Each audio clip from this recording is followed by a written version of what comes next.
जय हिंद। आप सभी विद्यार्थियों का बहुत बहुत स्वागत है एक बार फिर से।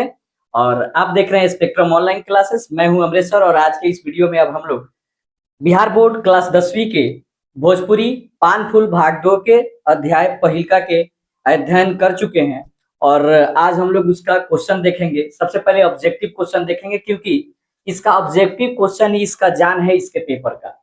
बहुत ही इजी वे में पूछता है और आप आसानी से इसमें मार्क्स गेन कर सकते हैं। तो चलिए सबसे पहले देखते हैं भोजपुरी अध्याय 1 विषय वासना छूटत न मन से संत शिव नारायण। वस्तुनिष्ठ प्रश्न। वस्तुनिष्ठ प्रश्न करे से पहले एक बार हमनी के थोड़ा सा फ्लैशबैक में चल जाओ और पाठ के रिव्यू कर लिया। तो सबसे पहले अध्याय 1 है पद है और एक कवि बानी संत शिव नारायण जी। पाठ विषय वासना छूटत न मन से। कुल मिला के पाठ में कई गो जीव के बारे में बताओ बा, कमेंट्स करके बताओ। 4 गो जीव के बारे में बताओ। मछली, फतिंगा, भंवरा और हरिण। मछली अपना जीभ के कारण, स्वाद के कारण, फतिंगा अपना नयन सुख के कारण, और फिर एक और जीव भंवरा अपना 5 रस के कारण, और हरिण अपना कान से मधुर गान सुनने के कारण अपन प्राण गंवा देवेले। संत शिव नारायण जी कहता नहीं कि सबसे पहिल का काम बा अपना मन पर काबू करें। तो सबसे पहला क्वेश्चन बोर्ड पर, संत शिव नारायण के जन्म कवना जिला में भई रहे? सिवान, आजमगढ़, गाजीपुर, बलिया। फटाफट अपन मोबाइल उठाओ, वीडियो देखो और कमेंट्स तुरंत आंसर करते जा और बाद में अपन मिला लिया कि कई गो सही भाई। तो सबसे पहले का क्वेश्चन है कि संत शिव नारायण के जन्म कवना जिला में भई रहे? तय करें आंसर सिवान, आजमगढ़, गाजीपुर की बलिया। तो याद हुई जब पढ़ावल गई रहे तो वही समय बताओ रहे कि संत शिव नारायण जी के जन्म जौन बा वो गाजीपुर में भई रहे और बलिया में भई रहे। गाजीपुर बलिया में।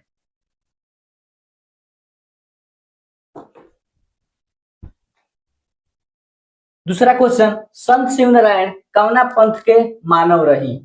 पहिलका के सी हुई। दूसरा का संत शिव नारायण कवना पंथ के मानव रही? सगुण, सूफी, निर्गुण की कौनो ना? तो संत शिव नारायण जी निर्गुण पंथ के मानव रही। जोगी खातिर कवना इंद्रिया के साधन सबसे ज्यादा जरूरी बा? संत शिव नारायण जी पाठ में बतैले भी बानी कि जोगी खातिर कवना इंद्रिय के साधन सबसे ज्यादा जरूरी बा? रसना, जीभ के, कान के, मन के कि नयन के? फटाफट अपन आंसर कमेंट्स बॉक्स में कैले जा। तो एक आंसर हुई सी, मन के साधन सबसे ज्यादा जरूरी बा। देखा कितना आसान बा, सब एकदम लागत हुई कि सब जबाने पर एक सब जवाब बा, उत्तर पता बा। कितना आसान बा। फतिंगा दिया के टेम, टेम माने का होला बताओ, कमेंट्स करा कि टेम माने का होला। फतिंगा दिया के टेम पर गिर के जर जाला। फतिंगा के कौन इंद्रिय एकर कारण होला? तो फतिंगा के नयन एकर कारण होला। नयन सुख के कारण ओकर नजदीक जाके जर जाला। संत शिव नारायण अपन पद में साँझ समय कह के, साँझ समय कौन? साँझ समय कह के आदमी के जिंदगी के कवना अंश की ओर इशारा कर बनी। तो क्वेश्चन एकदम वीवीआई बाबू, एकदम वीवीआई। जितना बार भी भोजपुरी के पेपर भइल बा ओमे क्वेश्चन प्रत्येक वर्ष पूछले बा कि संत शिव नारायण अपन पद में साँझ समय कह के आदमी के जिंदगी के कवना अंश की ओर इशारा करत बाड़े? तो एकर जवाब हुई बुढ़ापा के तरफ। संत शिव नारायण के पिता के का नाम रहे? राजा राम, बाघ राम, बलराम की कौनो ना? तो वहां के याद हुई, वहां के बाघ राम जी के घरे जन्म ले रहे। संत शिव नारायण केकरा से दीक्षा ले ले रहस? कबीरदास, पलटू दास, कालीदास की दुख हरण से? तो वो दीक्षा ले ले रहस, बोला केकरा से? दुख हरण जी से। कबीर दास से और पलटू दास से तो प्रभावित रहस। पचरस खाती आ गई नु, पचरस खाती कौन जीव अपन प्राण गंवा देला? फतिंगा, भंवरा, बैल की मछली? तय कर जवाब हुई सही, सही जवाब हुई भंवरा। बहेलिया के का अर्थ होला? बहे वाला, पत्थर, दुख की शिकारी? बहेलिया के का अर्थ होला? बहे वाला, पत्थर, दुख, शिकारी, शिकारी। संत शिव नारायण के अनुयायी लोग, उनका के माने वाला लोग कवना संप्रदाय के शुरुआत कई? शिव नारायणी संप्रदाय, बौद्ध संप्रदाय, महावीर संप्रदाय की कौनो ना? बोला फटाफट अपन आंसर एक कमेंट्स बॉक्स में था कि संत शिव नारायण के अनुयायी कवना संप्रदाय के शुरुआत कैल रहे लोग? शिव नारायणी संप्रदाय, बौद्ध संप्रदाय, महावीर संप्रदाय की कौनो ना? फटाफट हम इंतजार करब तारा लोग के जवाब के।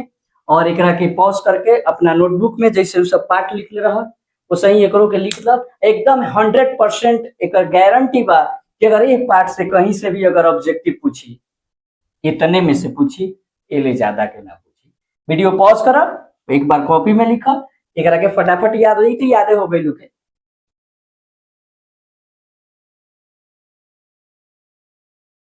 तो आशा करता है कि सब लिखा गई हुई। और फिर एक बात की, वस्तुनिष्ठ प्रश्न तय कर हो गई, और लघु उत्तरीय दीर्घ उत्तरीय में भी एक प्रश्न में कोनो जान होला ना, सब डायरेक्ट क्वेश्चन रहेला एकदम लाइन बाय लाइन से। तो ऐसे अभी इतना काफी बा। और अगर वीडियो अच्छा लागल, पाठ एगो खत्म हो गई। वीडियो अच्छा लागल तो अपने यार दोस्त के, या जौन भी बच्चा भोजपुरी के, ऐसा नहीं कि जे भोजपुरी ले ले बा ओकरा सब्जेक्ट में उहे पढ़ी। केहू भोजपुरी के चैप्टर पढ़ सकता, काहे कि अपन माटी के, अपन मातृभाषा, एकरा के समझे के चाहिए, सीखे के चाहिए। सौम्यता बा ए भाषा में, बहुते आनंद आवेला पाठ पढ़े में। और फिलहाल एकरा के सबके लिख के याद कर ला, और फिर इंतजार करा अब अगला वीडियो के। अगला वीडियो आई साइंस के क्वेश्चन लेके आए। और चैनल के अगर नया नया देखत बाड़ा तो चैनल के सब्सक्राइब करा, लाइक करा, शेयर करा, और कमेंट्स जरूर करा एक जवाब के। जय हिंद।